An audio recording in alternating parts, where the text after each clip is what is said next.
Hi, everybody. Welcome to this week's episode of Making Light Two Humans Being. We are joined today by Sally, and Lukas again is at my feet, which is making us laugh because we both have had questions for each other before we came on the camera, before we came on camera and about each of our animals. And of course, I have to say, welcome to Making Light Two Humans Being. I'm Julie. Here with me, as always, is Kate Foggo. We are both soul level animal communicators and soul level intuitive coaches. And life is an intuitive can get a little shit. Like we have all these wonderful tools and then we don't use them, or we use them and then they just adds to being human and getting all up in our heads. And that's what's been going on of late. And our animals have been pointing this out to us big time. So before we came on camera, I was asking Kate a bunch of questions about Lukas because I just got back from 2 weeks in Alaska and we're jet lagged. My husband and I are jet lagged and we're tired, and there was a lot of crap that happened in Alaska. And so all I want to do is sleep. And Lukas is waking me up again in the middle of the night to go outside to do seemingly nothing. And I'm just like, so last night, I didn't tell you this, Kate. Last night I even said to him, this has to stop. And now when you were just talking with him, he's like, uh-huh, yeah. And he's pointing at me. So, and then Kate, do you want to describe what's going on with you? Well, I've had an ongoing battle with Sally about food forever. I know she's teaching me about boundaries. But she wakes me up and it started getting like 4:30, 5 o'clock. Like she was all right for a bit, and then it comes back. Like I think I've got it sorted. And as soon as I get smug, it gets back again.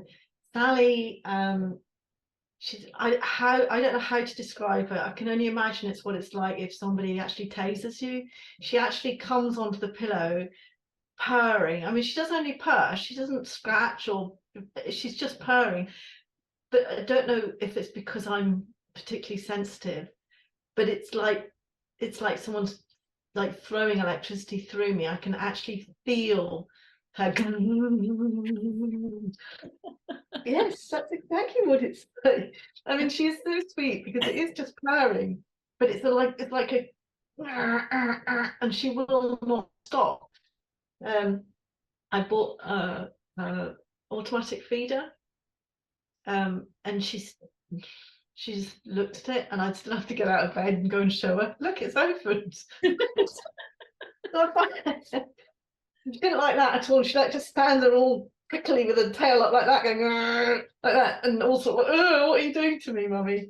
Yeah. And she'd got me up at like 5, and then I've started feeding her 4 times a day now, and freezing one portion and leaving it out for her, not in the feeder because she doesn't like that, just putting it out on a flat plate for her. And then suddenly she was fine for a few days, and then it's all started, I thought, oh, I've cracked it, she's just hungry. Well, that's fair enough, you know because she's so insistent about food that I do end up feeding her. She gets fed at like 5 o'clock at the very latest because she's usually apoplectic by 5 o'clock in the evening. So I guess for her to be, she's hungry again at 5 o'clock in the morning. So I thought that feeding her this and leaving food out for her fixed it. There you go. And then it all started again on Monday. Yeah. And it's just so frustrating, Julie, because this is what we were talking about. Is that you and I, and for a future episode, if there's anybody else who wants us to do this, put it in the comments. We go over and above trying to do the right thing for our animals, and our animals are going, oh, for fuck's sake, get over yourself.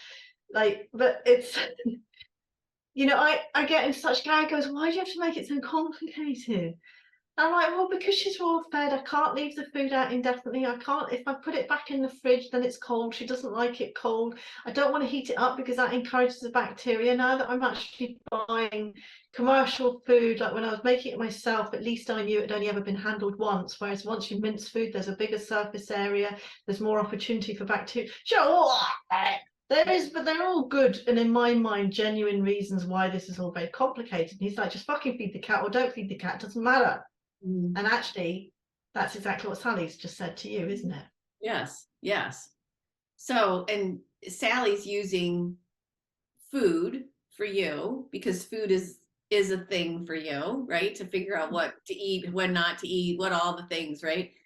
And so, and Lucas is using sleep for me. So he's been interrupting my sleep to go outside to do nothing, I think. And He doesn't think it's nothing, Julie. well, no, of course not, because he's doing it on purpose, not purpose, because that sounds like there's a nasty aspect to it. It's not. He's making, what you were getting from Lucas was that he's interrupting. I'm already really tired. Interrupting my sleep makes me more tired. And he's like, to get out of the brain and feel it physically, like what all the stuff is that's going on that you've put on your plate once again, so that you can feel exactly what it's doing to you, so that you can find ways to Stop doing it. stop doing it, let it go, extract yourself, and as you said, find the joy in everything again. And you even said, like, since I've been home, which has only been 72 hours maybe, he's like, Julie's acting weird.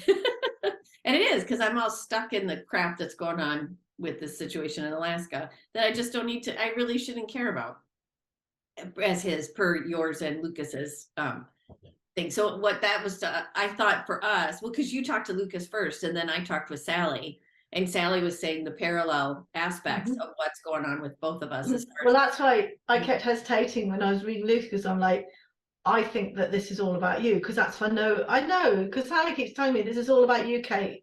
You know, and the reason maybe it all got fluctuated at the weekend was just because, you know, I'm upset about something, and I think we're often upset when we don't even know necessarily that we're upset, and just all of that. But I was getting that from Lucas, and I was thinking, well, no, this is just you, Kate, you and your theories, Kate. You know, but Lucas is sort of going, you know, see, because it's exactly what Sally been telling me. It's like, this is all about you. Every time my behaviour starts pushing your buttons, look closer to home. Yeah, yeah.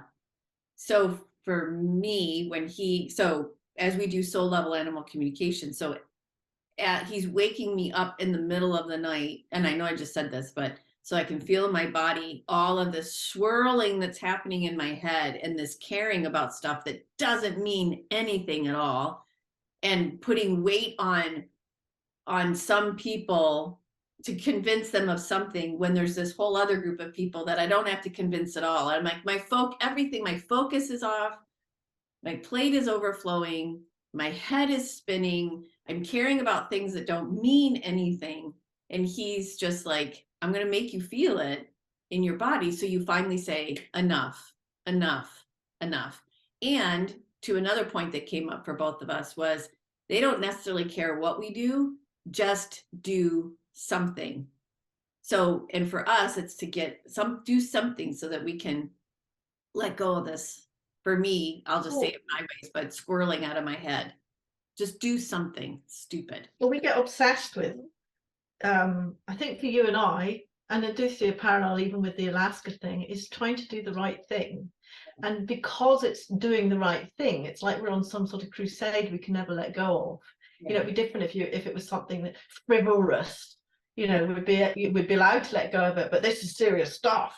Because for both you know, for me and Sally, and the food is all about making sure she gets the best nutrition, and you know, making sure that she's safe, and making sure all of that. And for you, so when you know, touching on that a bit, like you say, it's about these two people, but actually you don't want to let them down. It's not just about those two people. You feel like you've taken on a job, and you blah blah blah blah blah, and you're trying to do the right thing, and you genuinely care about what happens to this charity. Do you call it that?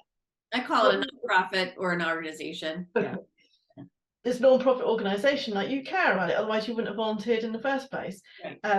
So that for us is our kryptonite, if that's the right word. The thing that kills you is, as soon as it's it's a good, God, fucking good. Like Gary always says, I don't know why you care about being good, and I'm like, it's not about being good, it's about being happy. I'm such a hypocrite because it's always about being good.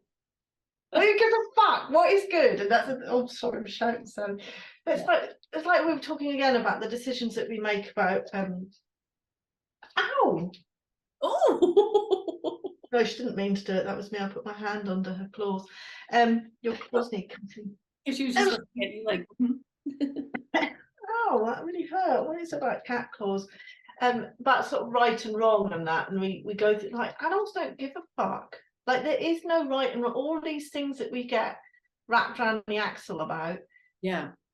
it's not about right and wrong. It's just do something. Yeah. Yeah. And I even like, I just got this little bit of this is Lucas. He's like, I don't care if you stay or go on this thing, this board. That doesn't matter. And it comes back to what you were getting from him too. All I care about is, does it make you happy? If it doesn't make you happy, then off you go. Yeah, that's Yeah. what he was saying to me about, it's like, it's not so much about, you don't actually have to get rid of these things or hunt them down and kill them or anything like that. You have to stop caring. Yeah. Didn't we end our last one on that? How do you do that? Like, how do you stop caring? I don't remember. I'm sure we did. It's like, it's all very well going. It's like, if you could do one thing, what would it be? And mine was just not to care as much. But oh, something tingly. I've started this thing about the feminine with Eva Baronius. No, that's good. Not no. Okay, I'm talking shit. But because this whole, I think it's more about, like, you and I. This whole thing about doing the right thing, and this goes back to being not good enough, unworthy, and you know, trying so hard as a child, at least, to do the right thing because I thought that would protect me from getting in my mum's bad books or whatever. And actually, as I grew up, I learned it made no difference at all. But for some reason, you still carry the behavior, and I don't even know I'm doing it. I don't even know that I'm so, it's, you know, it's so ingrained in me. And it's like, you don't want to let anybody down, which is stupid because you're not letting anyone down. No. You know, they've had more than enough of you, haven't they? Yes. More than enough of your time and energy. And yeah. And when I've had teams of people that I've managed or led or whatever, I would always say, when something would go wrong, I would always say to them, it's not going to be on your tombstone. None of this is going to be on your tombstone. The things that are going to be on my tombstone are loved animals, loved the earth, like that type of stuff, and tried to do her best to respect all those things, right? That's it. None of this is going to be my tombstone. So why? And I would say that to them all the time. Don't worry about it. It's not that big of a deal. It really isn't. And so here we are doing shit that isn't that big of a deal. And our animals are like, yeah, not that big of a deal. So I'm going to interrupt your sleep, Julie, so that you can realize that this is stupid. Not stupid. I don't mean to judge it in that way, but just like this, it's not bringing you joy. How can it bring you joy? Or how does it not bring you joy, and let it go? Yeah. And that's a really difficult concept, I think, for it's taken me a long time to realize that's okay. That it's okay to do things because of joy and not because of some worthy purpose. Because I think that's, our society is so manipulative, and it's been done by stop it. She's trying to get into my water now. She's going to knock it over. I wish you could see her. She's got a foot in my pint glass trying to get the water. You're being very distracting, Sally. I was really angry with her the other day, and then of course I felt really guilty because how can you be angry with that? So what's interesting is her putting her paw in the water is like, see, look how fun this is. Well, it is a filthy feet in my water. It's like, I don't mind drinking out my water if she's lapped out of it, but once she's had her feet in it, it's not going to happen. Yeah, she's Sally uses her feet. She actually uses her feet to hold her meat when she's eating. Oh. I know, I don't think cats are supposed to do that. Yes, going back to doing things for the purpose of joy, it's almost like an alien concept to us, because we are, I think, as Abraham Hicks puts it, we are trained from a very early age to do things to please other people. And the sort of flip side of that is, any conflict you get in because you want to do something different, you're then selfish and you're evil and you're all these things because you should be doing it my way. The irony of that being, okay, so you want me to do something for you, and doing something for myself is selfish, but actually you want me to do something for you. It's like, and then we don't see this. You're suddenly like, you get to an adult, you're like, oh my God, I can't believe I've been manipulated by the whole world to be in service to other people. And I'm not saying it's a bad thing to do things for other people, but when it's at the detriment of yourself, and for most of us, nearly all of what we do is to the detriment of what we would really choose to do for ourselves. So taking that step to go, I want to do this because it brings me joy. So that's the thing. You and I talk a good talk because we know this is what it's all about and we believe it.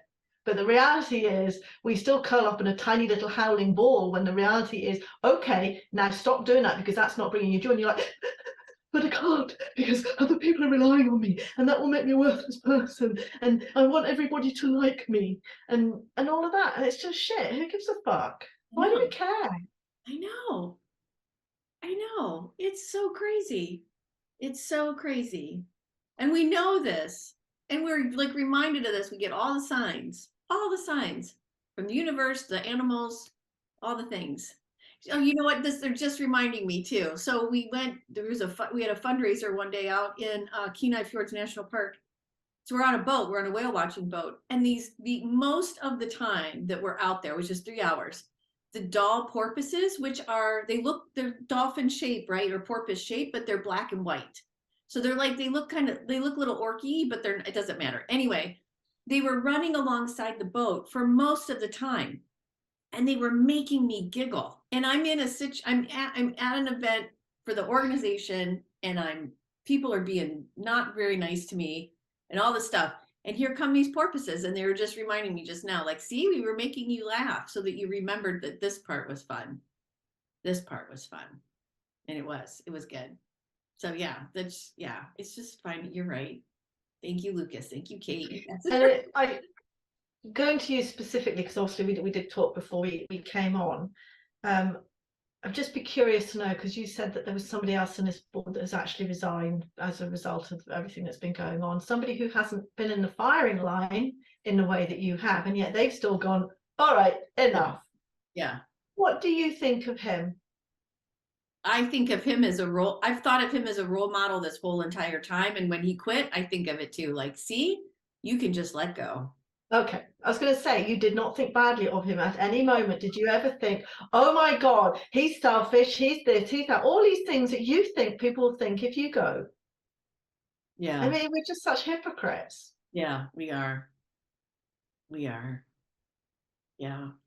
There's another topic I think we need to come back to too at some point, but for me at least, and I've been getting this in readings, is this ability or this notion of I can look at through readings, I can look at other people and other animals and go, okay, here's, the guides or the animals are saying, here's what the thing is. And then when I go to look at myself, I have a hard time dissecting the things and seeing it. And I keep putting this outside of myself. No, bring that in. And what can I, where is the lesson for me? Because I do see that part, but this ability to allow myself to focus on me and my growth is something that I'm realizing there's a detachment from too. I don't know if I'm making sense, but I just feel like there's so much external aspect and it's like, no, you get to do this too. You get to work on this too. You get to put yourself first too. There's something in there too. Yeah. Well, the course I've just started with Eva is all about the feminine, which is about taking care of yourself and finding time for yourself and honoring how you feel and all these weird and wonderful things. So and I was actually thinking that because I met with a lady who has followed me on Facebook. I think I told you my sister bumped into her mother in France, like really random, totally random. And she was talking about me as an animal communicator. She said, oh, they should get in touch. And she lives not far from him. It's in Falkirk, I think it is, or Livingston, but it's not, physically that far. And she says she runs a wellness centre. And there's dog training and stuff like that, but she's a very spiritual approach to it about the person. So I had eventually, after about a year, sent an email to her going, I'm really interested in what you do and I'd really like to know, because there's an overlap, because obviously with dog training and stuff like that, as most people know, that you get to a point sometimes you're actually training the human So you can see they'll get a point where if an animal's not responding, then maybe a sort of animal communication session would help. So I will promote her in my Facebook when I don't want to misquote anything. What's my point here? I can't remember what I was talking about. What was I talking about? Oh, and I got all excited about it. Anyway, I gave her a reading that, and we had a chat and all the stuff like that. And then afterwards, I felt all the not good enough came back. Like, not because of reading, it was all fine, but it was basically about, well, how do you expect to make a business case and a business case if you don't do, because we were talking about social media and building a business and all the things you have to do as a small business. And of course, I'm not doing any of that. I haven't done my blog since February because I've been trying to focus on myself. I'm focusing on the garden, but that is really my way of focusing on myself, because it means I'm not doing the social media or worrying about my business. I'm actually doing stuff that brings me enormous amounts of joy and is empty headspace. It's great. But then all the not good enough came in. I realised that's why I'd sort of gone down, is because suddenly I'm like, well, I can't possibly expect to succeed then, because I'm not putting the time in. I'm not doing enough social media. I should be doing more of this, and I should be doing more of that, and I should be getting in touch with people like this, and I should be giving them flyers and coupons and joining psychic groups and joining other groups and pushing myself and all of the stuff that just don't want to do it, you know. Whereas actually, the best thing I can do for myself is to be happy, and what makes me happy right now is to be in my garden. Hard though, because as soon as you see what other people are doing, and then you're sort of like, well, maybe I should. And this is a bit about what we were talking about with you, that, you know, you are doing stuff outside of your business that's back in that world of pushing, striving, doing, and all of that. And it's really, as soon as you are involved and ensconced in that again, all the old doubts come back about, well, how can I possibly succeed in this business unless I push, shove, grind, pull, whatever, build my business, make it work, get the adverts in, do the social media, get myself out there, promote myself. I don't want to do that. I don't want to do that. I don't want to do that.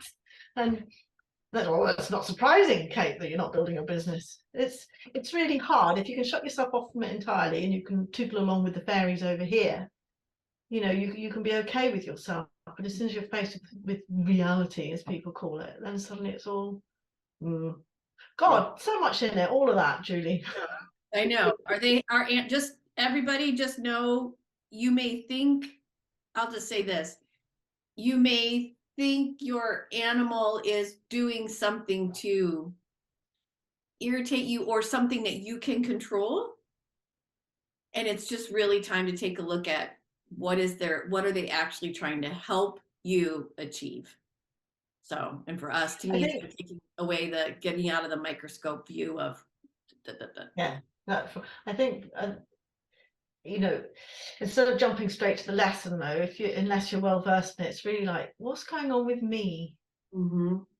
What's going on with me? What's not sitting right with me? What am I ignoring? Or what am I feeling that I'm not acknowledging?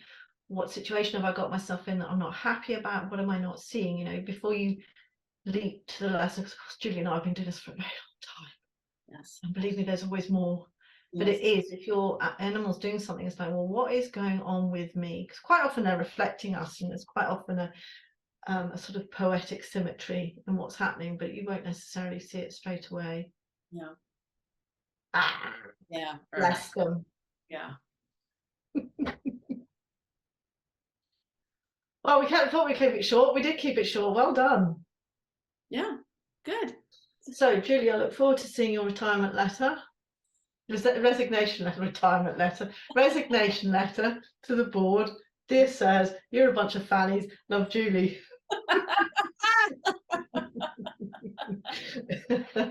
Yes, my dog said to say this. No. Yeah, my dog used a different word. Yeah.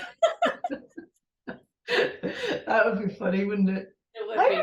Oh my God, the cat, she's pushing my buttons. She's going along the side of the house. She's on the windowsill that's this wide. Oh. It's not that far down, but I wouldn't want her to skewer herself. I'm not going to. Yeah. She's pushing my buttons. Uh-huh.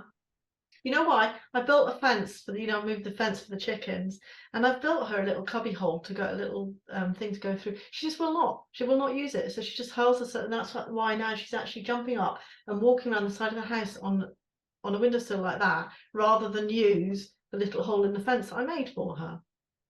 Yep. Oh, Yeah. my chickens did that as well. I just moved. We need to stop. Put all these plants out, and I've got these. I bought elephant grass. I don't know if you know what it is, but and I thought it's not really cottage garden, is it really? But I don't know. I don't know why I didn't remember buying them, but I had, because I love the top of it when it's all like that, but the bottom's a bit sort of desert Arizona type, not really Scottish garden. So there's a bit where I dug out the beds where the plants that were there before had sort of all the grass had died. It's not part of the bed, but it's because the trees had overshadowed it. The grass all dead. So I dug all that out, got all the grass roots out, and so making a bed sort of behind the bed for these elephant grass. And I got up yesterday. Chickens have shown no interest in anything I do for them. Ella's in this bed that I've just made for the elephant grass, having a fucking whale of a time, almost a foot deep in it like this. Just, I can't. I'm just about to plant my elephant grass in there, and she's like, "You're not, because I'm never going to leave this pit ever." Absolutely loving it. She's always clockwork, like digging her way down to Australia. So funny. I feel better. See, they do make you laugh, don't they? I don't know what's happened to the cat. I can't see her. Yeah. And Lucas is at my feet and he's got his front paws wrapped around my ankle. It's just Oh, like, oh, sweetie. oh. So really, what has to happen is we just have to stop trying so hard, Julie. I think that's it. Yep. Okay. Just look at our animals who don't give a fuck about anything. She's making her way back now. Just use the fucking hole. I can't believe she's. Mhm. Nice to speak to you, Julie. You Sorry too. it was so brief. Well, sorry to the viewers, actually, also the readers. It was just that, well, we spent a lot of time chatting before we started. Mhm. Yeah, we did to our animals. So yeah. That's me then, is it? So thank you for watching us. Thank you for your support. As always, you may subscribe here on YouTube to get notified of new episodes. You can also follow us on Facebook and on Instagram. If you have any comments, please put it below. Anything you'd like us to talk about or anything you want to say. I am Kate Fogger. This is Julie Hart, and together we are making light to humans, very, very humans being.